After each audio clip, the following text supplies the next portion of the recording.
కేదారనాథ్ ఉత్తరాఖండ్లోని అత్యంత పవిత్రమైన పుణ్యక్షేత్రాలలో ఒకటి. ఇది 12 జ్యోతిర్లింగాలలో ఒకటిగా ప్రసిద్ధి చెందింది. ఈ ఆలయం సముద్రమట్టానికి సుమారు 3583 మీటర్ల 11,760 అడుగులు ఎత్తులో మందాకినీ నది ఒడ్డున మంచుతో కప్పబడిన హిమాలయ పర్వతాల మధ్య ఉంది. స్థల పురాణం. కేదారనాథ్ ఆలయ కథ. కేదారనాథ్ ఆలయ పురాణం మహాభారత కాలానికి సంబంధించినది. మహాభారత యుద్ధం ముగిసిన తరువాత పాండవులు తమ బంధువులను గురువులను చంపిన పాపం నుండి విముక్తి పొందడానికి శివుడి ఆశీస్సుల కోసం అన్వేషించారు. శివుడు వారిని కలవడానికి ఇష్టపడక ఎద్దురూపంలో హిమాలయాల్లోకి వెళ్లి దాక్కుంటాడు. పాండవులు శివుడిని అనుసరించి కేదార్ క్షేత్రానికి చేరుకుంటారు.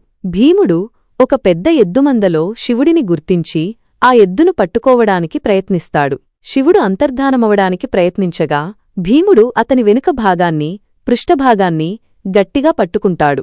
శివుడు ఎద్దురూపంలో భూమిలోకి దిగిపోతూ అతని శరీరం 5 వేర్వేరు ప్రదేశాలలో వెలిసింది. ఆ ప్రదేశాలనే పంచకేదార్ కేదార్ అని పిలుస్తారు. కేదారనాథ్ శివుడి పృష్ఠభాగం, ఎద్దు వెనుక భాగం. తుంగనాథ్ శివుడి చేతులు. రుద్రనాథ్ శివుడి ముఖం. మధ్య మహేశ్వర్ శివుడి నాభి. కల్పేశ్వర్ శివుడి జటాజూటం జుట్టు.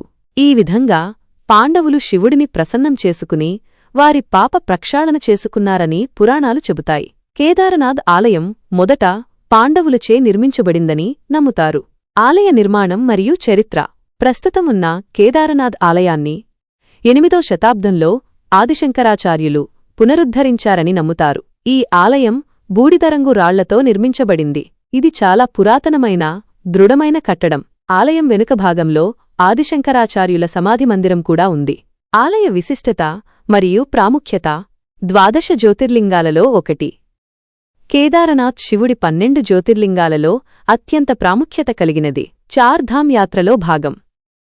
ఉత్తరాఖండ్లోని చార్ధామ్ యాత్ర యమునోత్రి, గంగోత్రి, బద్రీనాథ్, కేదారనాథ్లో ఇది ఒక ముఖ్యమైన భాగం. ప్రకృతి సౌందర్యం. హిమాలయ పర్వతాల మధ్య మందాకినీ నది పక్కన ఉన్న ఈ ఆలయం అద్భుతమైన ప్రకృతి సౌందర్యంతో అలరారుతుంది. 6 నెలల పాటు మూసివేత. ప్రతి సంవత్సరం దీపావళి తర్వాత తీవ్రమైన మంచు మరియు చలి కారణంగా ఆలయం 6 నెలల పాటు మూసివేయబడుతుంది.